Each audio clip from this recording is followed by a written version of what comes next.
SuperTalk Mississippi media production. For year-round comfort you can count on, call Max Heating and Air. Serving the Pine Belt and surrounding areas, they handle heating, cooling, spray foam insulation, duct cleaning, and more. Quality service, trusted experts. Call Max Heating and Air at 601-649-4087. And now, Sports. Get ready, sports fans. It's time for Chasing Foul Balls on SuperTalk Pike County 93.5 and streaming worldwide on the SuperTalk Mississippi app and on your Amazon Alexa devices. Chasing Foul Balls, your weekly source for all the sports news and interviews important to Southwest Mississippi. Chasing Foul Balls is presented by First Bank. And now, here's your host, Robbie Hamilton. Well, good morning and welcome to the Friday morning edition of Chasing Foul Balls right here on SuperTalk Pike County 93.5. Glad to have you along with us.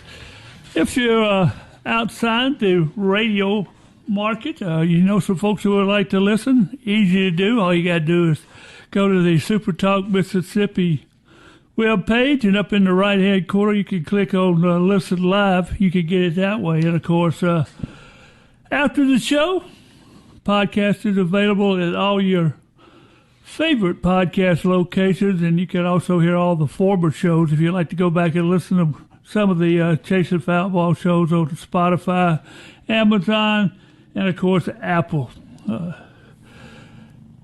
Crazy day at sports. I reckon that's the only way to explain it. I've been sitting here listening. It's a short day already. We're trying to figure out how you're supposed to do this.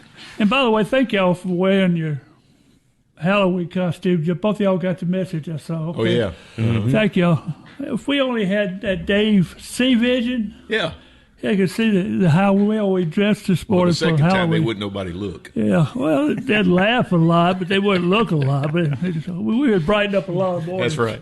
That's for sure. A couple things. First of all, our guest this morning, Jeff Roberson, an author who wrote the brand new book out. It's very interesting stories about Ole Miss baseball. And, of course, the athletic director at Columbus State University, Justin Hay, from Colum, and went to Colum in Southwest.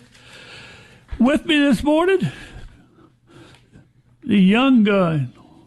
What kind of candy you bring me, Mr. West? None. You've been too bad. Oh, that's Christmas. That had nothing to do with Halloween. That extends all year for you. Shit. Yeah, it'll be a long year for me then. Also, straight from the cow barn, huh? Yes, sir. With us this morning, TP Richard Hay. How are you? Just fine, Robbie. That's good. That's good. We got a lot to talk about today, and I really don't know how to get to it except just to jump right smack dab in the middle of it. They got a problem in Baton Rouge now. I don't know if duct tape would fix this problem. I'm going to just tell you. Saturday night football game, LSU gets wiped out by Texas A&M. By noon the next day or Sunday, you see, well, probably the offensive coordinator here is fixing to go. That'll be gone, and we'll have something to talk about there. No, by noon the next day, the head football coach, Brian Kelly, has been let go. I mean, not talked to sternly. He'd done all those to him too, but he's been let go as the head coach of the LSU Tigers. We say, well, that's bad enough. Then the governor gets involved on Monday and says that Steve Wood, the athletic director, would not hire the next coach. They'd have a committee to hire that because of this contract he had done with both Jimbo Fisher and Brian Kelly. The next day, the athletic director has been let go. Lord of mercy, what in the world's going on, Wes? How can it get this bad this quick? It's Louisiana. It can get even worse before it's over with. Yeah, but even in Louisiana, you can't go this crazy this fast. My favorite quote of the whole press conference was initially Governor Landry said, "I don't know who's going to hire the coach, but it ain't going to be him." Yeah. We all know who is already going to hire the coach. Richard, what about you? You've been deep in this politics of colleges. Have you ever seen anything go south this fast? No, Robbie, not that I can recall. Not that I have any recollection of when the governor inputs himself as much as he has into this place. And Wes said it. 1 second he's saying, I don't know who's going to hire the coach. And almost before he got through with the interview, he was saying that he was going to be involved. Well, when you're the highest guy, there's no president at the university right now. So he just took the initiative upon himself to say, I'll do it. And then what does that say? I mean, if I'm the athletic director, I look around like, well, what am I doing here? And then it's going to be a committee that's going to do it, but who appoints the committee? Governor Landry. So what are they going to do? What Governor Landry wants? And then the things he laid down about what wasn't going to happen, I said, well, they start marking off names that might want to be potential coaches. So I don't know, Robbie. I've listened to more podcasts of LSU people this week, and I've heard more things. And, for podcast people, when they get an opening, they have what they have known for a long time becomes open fodder to talk about then. And one guy, he hit it probably best, Wes, that I've heard. He said that Brian Kelly didn't check out of LSU as their football coach. That Brian Kelly was never checked in as their football coach. I thought that statement made a lot of sense. Yeah, that's a good way to put it. And, I mean, Scott Woodward didn't make a mistake in hiring a bad coach. We all know that Brian Kelly can coach. For whatever reason, he just didn't fit in the culture or the whatever you want to call it in Baton Rouge. And you got to fit that culture, so to be a good coach. You've got to. What do you think, Richard? Did it go down like we've heard it, or there's still a lot of stuff we waiting to hear about? Well, I can go back to, all the stuff that talk ahead of time. And as I was watching that football game Saturday night, I made the comment to myself more than once, this is absolutely one of the worst showings of LSU football I can remember. And they've went through some down years, but this was it's almost like in the second half they didn't care. Yeah, and when you lose it, you don't care. You've lost them. But especially at home. Yeah. And when they showed it in the fourth quarter, the stadium was practically empty. At Tiger Stadium, that don't happen very often. Your days as head coach are numbered. I mean, and maybe half numbers. But I just, it's not surprising that we have changes in football coaches in the college nowadays. But this has been, it's unprecedented from my standpoint because and I got a feeling it's going to probably get a little bit worse before it gets better. How does this affect hiring a new football coach, Wes? Oh, I think it affects it a lot because, it's one thing to have riffs behind the scene out of the public eye. This whole deal has been very public. And, what coach that's got options is going to say, yeah, well, I want to step into that mess. Let's go. And also recruiting. Yeah. And the portal opens that one time this year between the time, I don't remember exactly when it is. So you got to hire a new coach. You got to have a portal get through before you have a team to even assemble for spring practice. I tell you what, this could be ugly for a while. Well, you have a university without a president, now without an athletic director, now without a head football coach. What order do you have to hire them, and how long does it take, Wes, to get the right order hired so you can hire the next guy? I assume president's got to be first. Well, in my opinion, the proper way is the athletic director first because he's really going to be the one that has the say on a coach. President's going to approve it, but that's not really his thing to get into picking football coaches. Yeah, but an athletic director's kind of want to know who his boss is going to be, don't he? In a perfect world, yes, but this isn't a perfect situation. He's going to have two bosses from what it looks like. Yeah, I tell you what, it's amazing. Halloween today. 2 real quick questions. Favorite Halloween candy? Hot candy corn. That stuff's awful. I can't believe Wes turned something down. I'll turn that down. Go ahead, favorite candy. We running late. Oh, it's hard to beat those little small Snickers. Those things are good. Snickers, M&M's, Reese's Pieces, Little Baby Ruths, Twix. We could just go down to candy aisle and pick you. I have candy corn is on the list, but it's way further down. Your favorite costume that you wore at Halloween? Oh, gosh, Robbie, I don't know. Oh, you do? You got to know. I guess I wear my costume every day. I don't know. Oh, well, that's a scary thought. Richard? Well, Robbie, I got a decent memory, but I don't know if I can remember that far back. But I can tell you this. I thought Wes would know. He's a young gun. He would know. I probably went back and forth between Superman and Batman, because those were the ones that I ran around the house pretending I was, we clipped the blanket on the back of our dish and run through so our cape would look like it was flying through the air. Jumped off a few beds and off my bunk beds and stuff like that, trying to think I could fly. But so I'd say either Superman or Batman. I tell you what, can't you imagine him being Batman? I did a blind referee one year. That was pretty good. Yeah, I enjoyed that. Good, yeah. But you didn't have I had to act. sunglasses and a cane and the whole 9 yards. You didn't have to act that one, though, did you? No, I've lived that one too.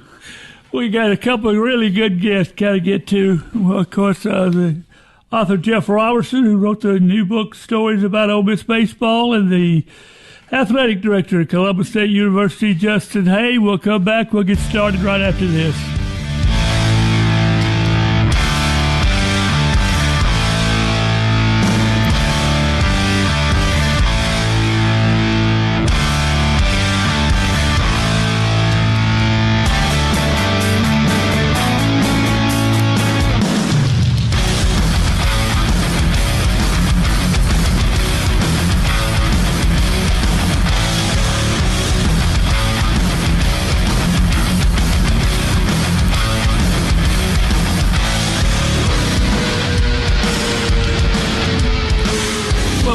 Chasing Foul Balls. How are you on this Halloween Friday morning? What about the World Series, guys? What's your feelings? Are you a Dodger fan, a Blue Jays fan, Ohtani fan, or Van fan, or where are you staying? Well, Robbie, I'm a baseball fan first, and I'll watch it no matter who's playing. Even though he left my favorite team, I'm still a Freddie Freeman fan.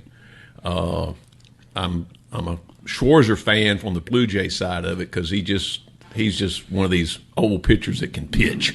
And so other than that, I don't have anybody that I'm rooting for per se. But, first I thought the Dodgers were going to kind of, okay, this is going to make this look pretty easy. But all of a sudden, I don't know what's happened to their pitching staff. But after that 17, and I was watching it in the 18th inning when the last out was made. And I thought, I said, which team is this going to hurt more the next 2 days? Well, to me, it's obviously the Dodgers. Yeah, I agree, Richard. I'm a baseball fan in general. If I had to pick one of the two I'd want to win, it would not be the Dodgers, just because, I think part of the problem with Major League Baseball is, the Dodgers, the Yankees, all the big market teams, they price everybody else out of it. That gets to not be fun after a while. So, but I agree. I don't know what's happened to the Dodgers pitching staff, but they better find it, and they better find it quick.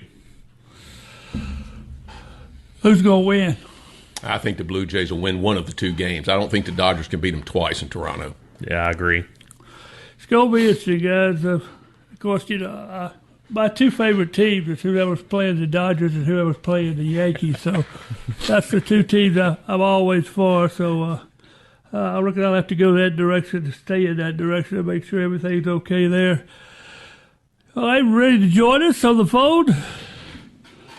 The author of the brand new book that's just been released, Stories About Ole Miss Baseball, Mr. Jeff Roberson. Jeff, how are you this morning? Good morning, guys. Doing great. Thank you. That's good. One quick question before we get into the book. On your resume, you talk about being the archivist and historian for Ole Miss athletics. What does that job entail? Well, actually, I'm just part-time with that and not officially with them anymore, but I was there for about 4 or 5 years and worked with Langston Rogers, the former sports information director that's been there for over 40 years in one capacity or another. So anyway, what we do is if you have needed, say, pictures for a newspaper, New York Times to Macomb Enterprise Journal or wherever, we can send those to them. And then if we need stories written on former players, or if you need to, anybody calls in writing a book like we've done and needs some background information, there's a file on every former Ole Miss player and coach in every sport in that archive. So it's kind of what we do to keep up with that and supply anybody that needs information. You had a partner in Chase Parham when you wrote this book, Stories About Ole Miss Baseball. What were y'all trying to accomplish in writing this book?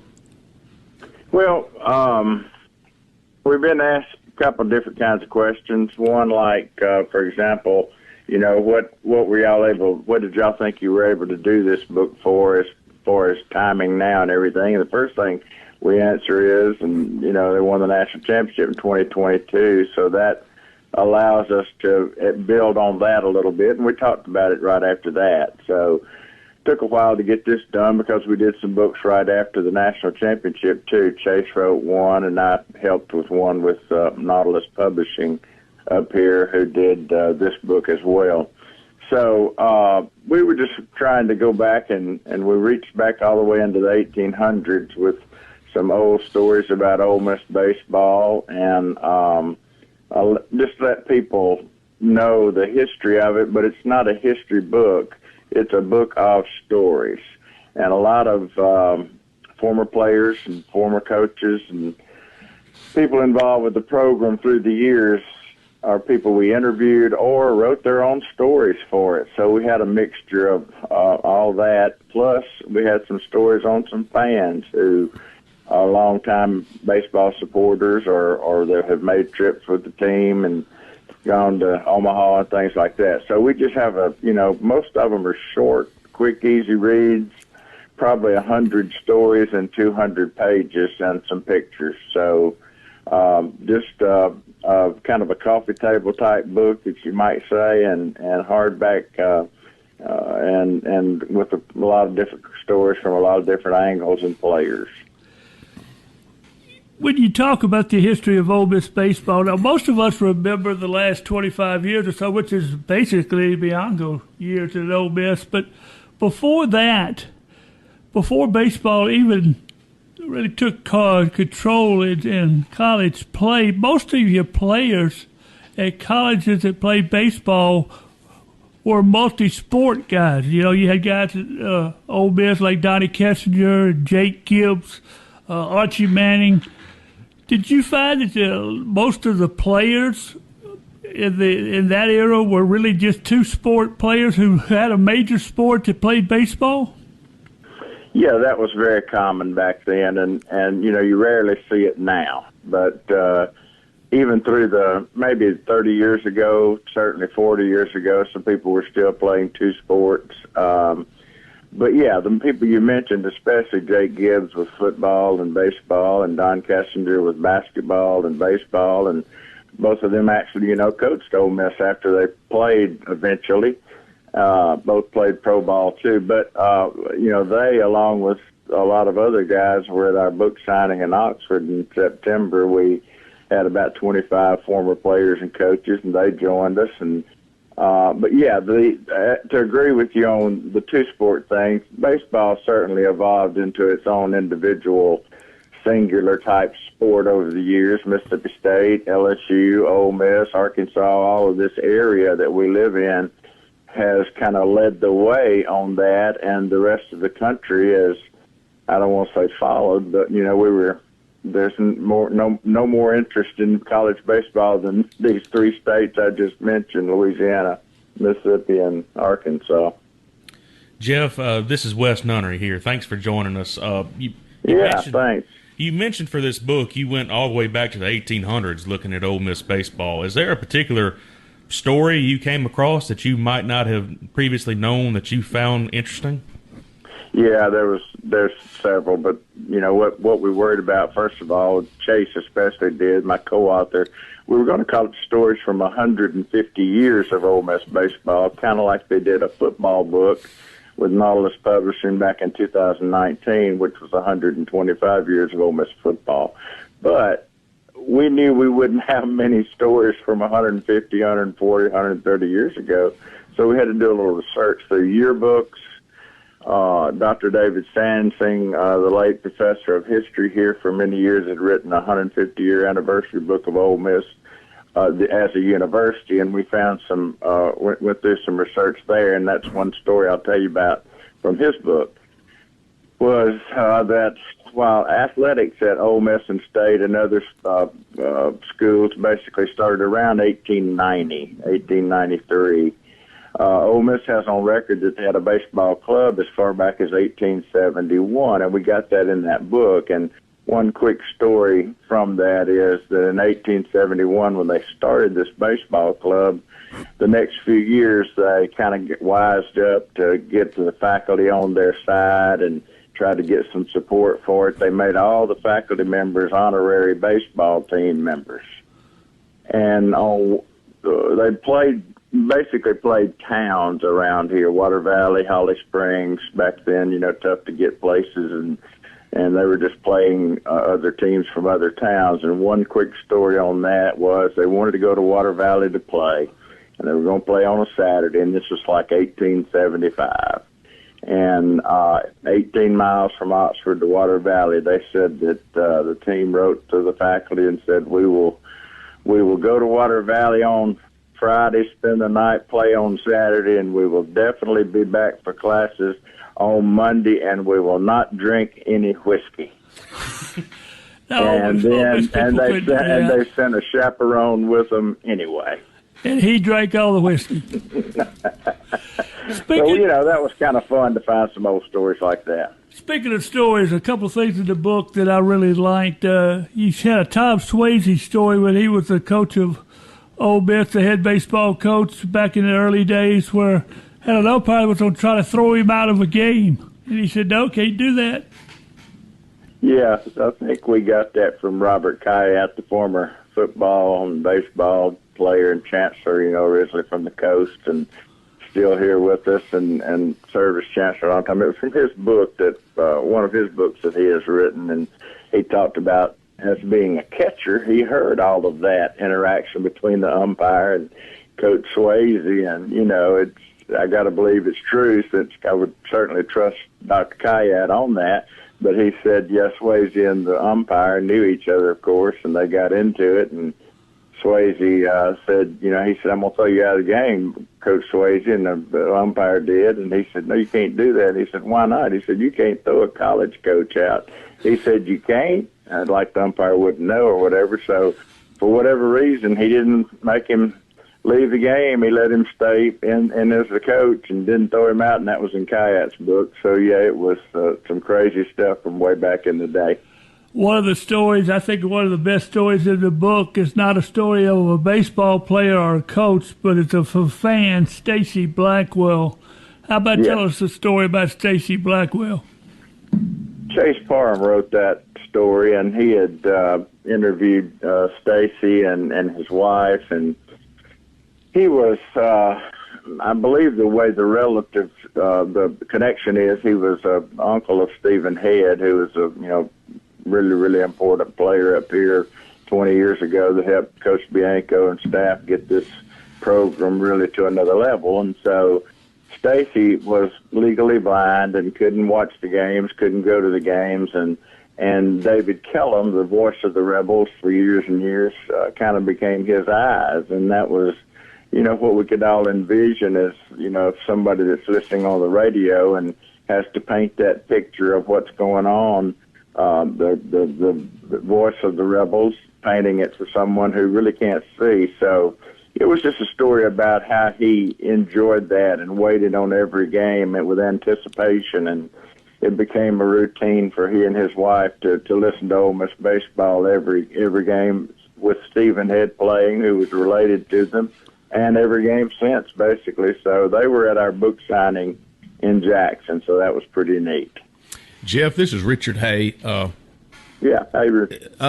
I guess I started hearing about Ole Miss baseball, watching sports with my grandfather, because the guys that were on TV at that time were Donnie Kessinger and Jake Gibbs, and of course, being a South Mississippi guy, we were Saints fans, and yeah. You know, I didn't know that Archie Manning played baseball, but we found out later he did. But fast forward to my time at Mississippi State, watching guys play and listening to Brad Henderson on the broadcast a lot of times, he talks about a guy that I think, and it just goes down in my mind, and I'm outsider looking in, but his name's just slipped me. Richie Harrelson. Richie Harrelson. Sure. He talks about stories. My dentist is his brother-in-law, and he tells me stories when we're in there. But he was just my kind of player. He was just down to earth, tough, hard nosed. What kind of stories can you tell you about the Richie Harrelson? Well, I've known Richie, and of course I covered him when he was here in the '90s, and knew his parents because I'm from Baldwin originally. They were from Wheeler originally. That's 4 miles apart, and that's really basketball country. And Baldwin has a good football program too. But Richie's up at Northeast now in Booneville as the head coach, and his son is at Ole Miss, and he's a basketball manager. So I pretty much know them pretty well and have for years. But yeah, Richie was a tough player, good player, and solid player for Coach Kessinger back in the mid-'90s and on some pretty good teams. They had some good talent. But, yeah, Richie, I guess he wouldn't necessarily want to be called legendary up here, but, you know, everybody knows Harrelson. Well, he is in a lot of State fans' minds, I can tell you. Yeah, but, you know, one thing that I'll throw this out, and, you know, it's, we get a lot of different kinds of stories in there, and one was pretty early in the book when Duty Noble was the baseball coach at Ole Miss in 1918 and 1919, and gosh, who knows what 100 years plus ago how things were and who was at what school or whatever. Of course, Duty Noble so heavily connected with Mississippi State through the years and had already been to school there, and then was the AD for years, and the baseball stadium named after him. But I don't know if y'all, maybe if you read the book now you have, but if you know his famous quote about coaching at Ole Miss, right? Y'all have heard that? Go ahead, tell us. Yeah. He said, and we used it, and we said, I know what hell is like. I coached at Ole Miss. Whoa! So I didn't say this necessarily this way in the book, but I said I'm always thinking, in the true spirit of the rivalry, then Mississippi State names their baseball field after the guy who said coaching at Ole Miss was hell. What else could you do? How did you get Archie Manning to write the foreword to the book? Well, you know, we've all known him up through the years here, and then Neil White, our publisher, is here in Oxford. They've done some other stuff together, works and books and stories, and so we just, you know, y'all already mentioned this once that, you know, everybody knows Archie played football. A lot of people don't know he played baseball, nor was he an all-SEC baseball player, and he was. He was a shortstop and played just 2 years because, as it says in the book, Coach Vaught didn't let him play or even go out for baseball as a freshman. He wanted him to focus on getting bigger and stronger and better in football.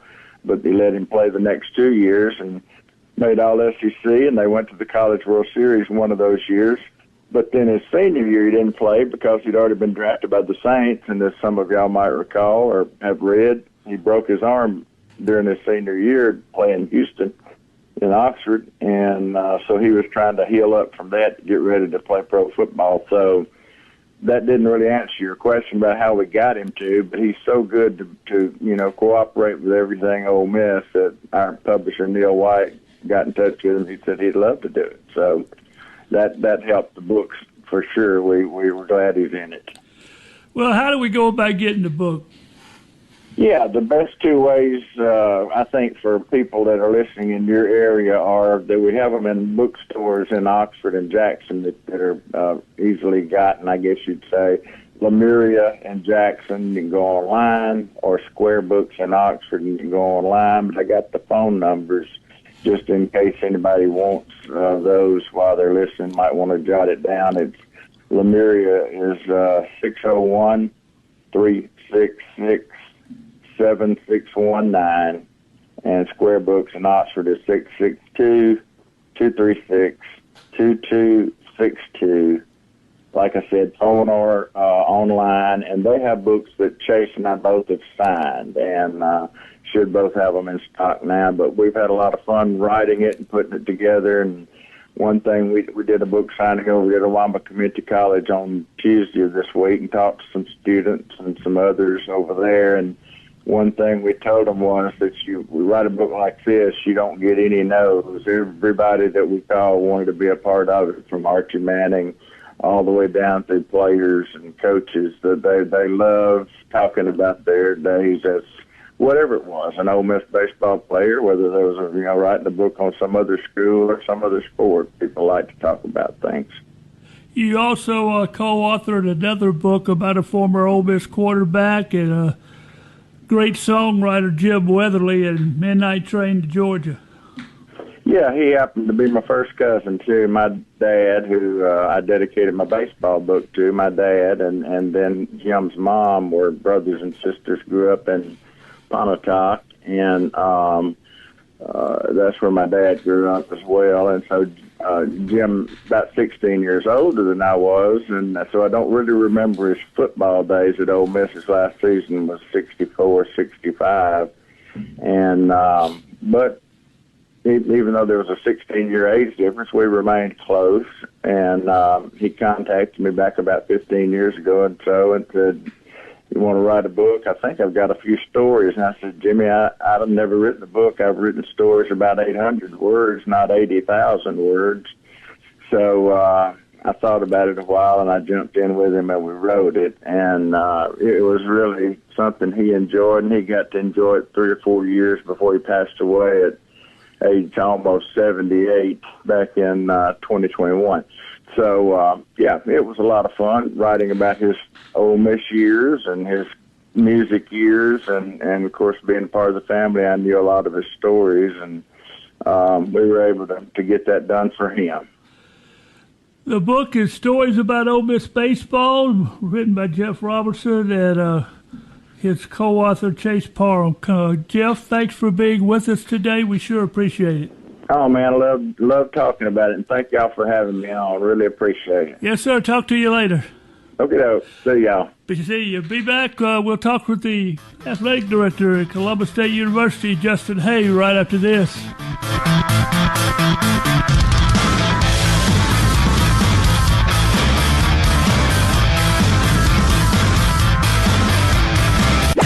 Sports. And now sports. You're listening to Chasing Foul Balls on SuperTalk Pike County 93.5 and streaming everywhere on the SuperTalk Mississippi app. Chasing Foul Balls is presented by First Bank and brought to you by East Macomb Body Shop and Guy's Pharmacy. Now back to Chasing Foul Balls on SuperTalk Pike County 93.5. Well, welcome back. Thanks to Jeff Robertson for joining us this morning, talking about the book he's written called Stories About Ole Miss Baseball. Guys, last night, community college football, final regular season game of the year. Colum defeats Northeast 34-16, the final there. With that win, Colum becomes the South State champions, so they will move on to the playoffs as the number one team from the South. And, of course, the important part about that, you get to host the first game of the year, first game of the playoffs. Also last night, Southwest drops a 27-13 decision to East Central. Pretty good ball game. I thought Southwest had a chance to win that one. Yeah, I did too, Robbie. Disappointing end to a strong season, though, I thought, for Southwest. They showed a lot of improvement, and there's a lot to build on there, and really looking forward to seeing what they can put together next year. Richard, they make the decision. We've been waiting when this would happen. The Saints say, all right, Mr. Shuck will be the starting quarterback for the Saints this Sunday, and he will be the quarterback for the remainder of the year. What do you think about that? Well, Robbie, I think we all, watching the games and keeping up with it, knew that this was coming at some point in time. and I don't know the exact statistics, Wes, you might know them better than I do, the number of turnovers that Spencer Rattler has had in the last 2 games. It seemed like every time I was watching him, he's either dropping the football, throwing an interception, whatever, and then we're getting beat. So at some point in time, you got to say, well, I either got to throw this guy out there and just see what happens, because if not, then I got to be ready to start thinking about who I'm going to draft next year. Or is this the guy? And, of course, the Saints are struggling in a lot of areas, especially when we lost McCoy. So, yes, whether it was this week or next week or somewhere in the time frame, they figured the second half of the season he would be the starting quarterback. Well, and, to your point, yes, Rattler went a long time without turning the ball over at all. And then it all of a sudden just unfolded on him. And I think Kellen Moore sent a strong message by benching Rattler that, hey, we're not going to stand for not protecting the ball. I mean, you can miss a route, you can throw the ball where you're not supposed to throw it. We can live with all that, but we're going to protect the football. And I'm excited to see what Chuck can do. I know there's a lot of folks that don't have a whole lot of high hopes for him, saying if he couldn't beat out Rattler by now, well, then maybe he's not the guy. But it'll be exciting to see in an extended opportunity what he's capable of. Well, sometimes, Wes, it's a lot to expect a college guy to beat out a guy that's been in the pros a year or two. He just doesn't if he's not, he was a second-round pick, but still, he hadn't played against the pros. And as we said for the first 4 or 5 weeks, Rattler hadn't been the reason they had lost. Right. No, not at all. But now the last couple of games, you could probably say, well, he probably wouldn't have moved up that list when you're giving the football away, in the other teams, deep in the other team's territory. That's not good. High school baseball, tough day this morning. High school football last night. Of course, being the last game of the regular season, a lot of teams played on Thursday night. Boca Chica defeated Salem last night 45-8. It was Wilkinson County over Enterprise 46-8. Franklin County wins their district. They beat Jefferson County last night 14-6. Amid County slipped up on Lloyd Star. Final score of that one 46-24. Wilkinson County over Enterprise 46-8. Mount Olive beat West Lincoln last night 50-7, and Columbia wins their game. They defeat Poplarville by the score of 49-28. Also, Wesson didn't play last night, but Wesson finished their regular season undefeated. So we'll finish up the 1A, 2A, 3A, and 4A football finishes up tonight. And then 5A, 6A, and 7A will have one more week after that before they get all their playoffs started. It's hard to believe we already talking about football playoffs for high schools. Well, Robbie, when I heard him talking about playoffs, first or second, I said, it just seems like yesterday we were talking about getting the season started, but I forget they play in August now, Wes. I mean, we weren't even through with summer in August when I was growing up. Right. And quick shout out to Marion County, by the way. I saw this this morning, and I'm probably going to botch this, but by one of the teams winning their game last night, East Marion, West Marion, Columbia, and Columbia Academy have all won their respective districts. So that's a pretty impressive fact. And what about the crazy stat last week? The team that hadn't scored a point all year had a chance to make the playoffs. I forget what, somewhere up in the north part of the state and in the Delta, but crazy stat. Well, we got our phone problem from work down, and we have on the phone with us the athletic director of Columbus State University, Mr. Justin Hay. How are you, sir? I am doing well, Robbie. Sorry we're so late getting to you. No worries. I figured you eat breakfast, so that would take that much time anyway. Second breakfast. Oh, yeah, remember we're on Eastern time, so. Oh, that's right. You eat our time, and then your time, and then our time again, right? Absolutely. How are you, I learned sir? something traveling with y'all. Yeah, you did. Believe me, we taught you a lot of stuff. Some of it we can't even talk about this morning, that's for sure. Well, how's life in Columbus, Georgia? It is fantastic. 5 months into the job, rocking and rolling, wrapping up women's soccer So women's soccer, cross country are only fall sports, and getting ready for basketball season. Well, you spent 6 years at Lenore Ryan before you moved to Columbus State. What did your time at Lenore Ryan teach you? Well, not sure we got enough time for all that, but, there was a lot of learning opportunities there. Started off 6 months in, going through COVID.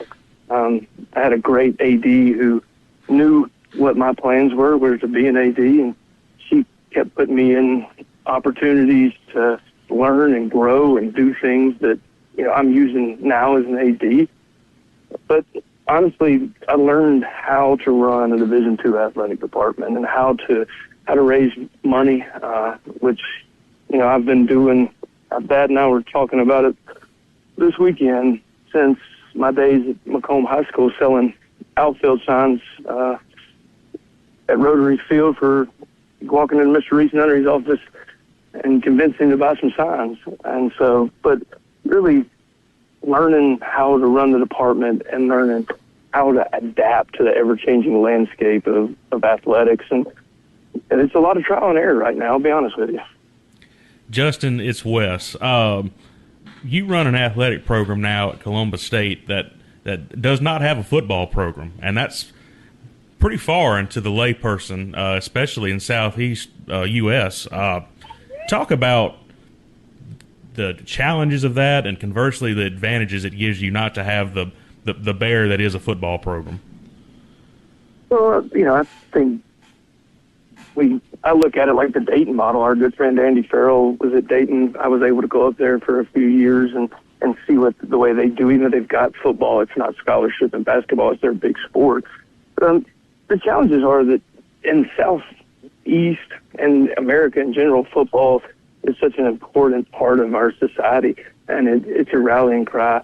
So it takes away that homecoming feel. We have homecoming, but it's not at the same level that you would at a football stadium, right? So there's a little bit of difference there, but I think it just shifts your focus to basketball. It allows you to focus more on some of the other sports where, when you have football, those sports take away from some others just because they have to. Football has to be the moneymaker when you've got it. And so it's been interesting to get used to it. It's my first time to be at a school without football. And when you look at it, the fall has been extremely slow for me. I keep looking at the weekends on Saturday and say, I've got time to watch football today. So that's been fun. But at the end of the day, you just focus on your student athletes. You focus on the things that you have, and you try to make them as best as possible. Well, good morning, and we'll get a girl update, grand girl update before we leave. But I guess the question is, we talked several times over the years, and then a couple of weekends ago. When did you start transitioning from player to thinking that administration was where you wanted to kind of forge your career path? When did that process start? It started at Southwest when I was coaching there. I finished my master's degree at the Harvard of the South over there in Hattiesburg. Amen, and Dr. Bill actually was the athletic director at the time, and I kept telling him that I thought I could help him in certain areas, and finally he did what a lot of people have to do with me. He said, okay, well, do it. Shut up and do it, and gave me the opportunity to get into administration.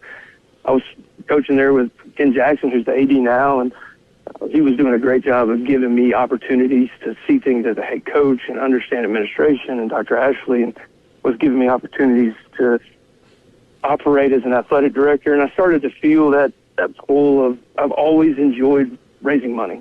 I've always enjoyed the relationship side of things.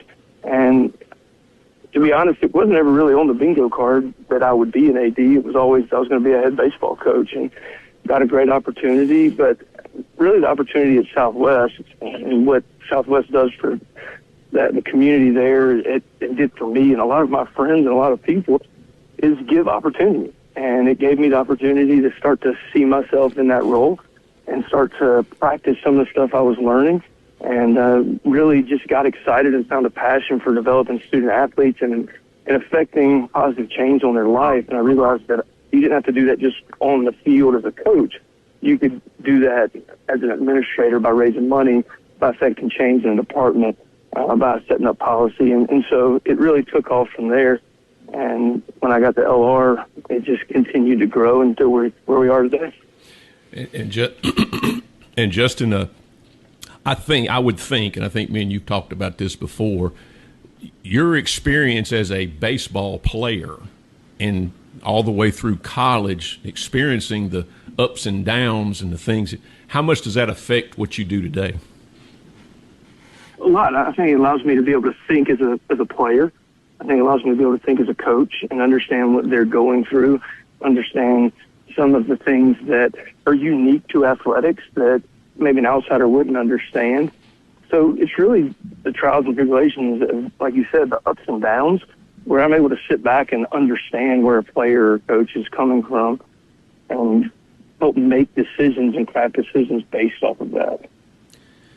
Justin, all of us, and whatever job we have, it doesn't matter the job, once we get established in it a while, we look back and we kind of think, man, if I had just known that when I was getting started. Looking back on your career in athletic administration, what's one thing Justin Hay wishes he'd have known when he first started?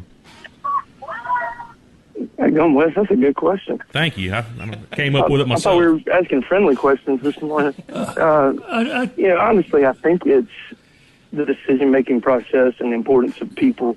Not that I didn't know it. I didn't understand that you didn't always have to be perfect, that you didn't always have to fully have an answer. Because in athletics, and especially the way athletics is going now, how fast things are changing, you have to make decisions based on what you know today and be willing to swallow your pride and admit, oh, that didn't work out. Let's shift quick. And I think COVID started to teach us that, because we were trying to make decisions during COVID when nobody really had an answer. And, there was times where I hesitated to make a decision that ended up being worse than making a decision and going on. Press conference at Columbus State University. How was it? How nervous were you to go out to stand up in front of the alumni and the cameras? I'm not usually ever very nervous talking. Oh, we know. And being in front of a microphone. So I really wasn't nervous when I got up there until I got to talking about what my parents had done for me and looked down, and Richard's eyes were sweating. I think there was some dust in his eyes. And, that's when it got nerve-wracking, is to see some of the people. And as I was driving down there, thinking about the people that had helped me set up, Robbie and Reese. And I was telling Dad the other day, I think I've been in athletic administration since the Windsor Gay Youth Complex and working in the concession stand and raising money as a Colum Tiger for the baseball team. I've been doing this for a while. When you start thinking about all that, that's when I start to get emotional and nervous, is because there's a lot of people that have helped me get where I am today. What's the next big project you have in the works for Columbus State University? Oh, we've got a lot on the plate. Columbus State's home to 22 national championships and 198 Peach Belt championships. National championship in baseball, Mr. Robbie, in 2002. You probably remember that from your Delta State days. Oh, yeah. Tennis. We're building we've just launched fundraising efforts to build a $3.5 million golf clubhouse. We're raising money for that right now. We're also looking into building a track on campus and updating our softball stadium. So a lot of big things coming down the pipe. All right, before we let you go, update of the family for folks back home. Well, the girls are good. I'm actually watching two of them right now at the park. Allie's off working, but Polo and Scotty are currently in a heated discussion about something right now. They've been playing nicely for the last 15 minutes, but they're doing good.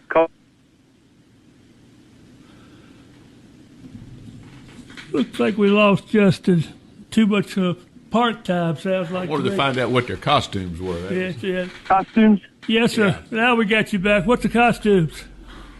Alma is going as Miss Universe tonight, and Scotty is going as Glinda from the movie Wicked. What was Caldwell going as?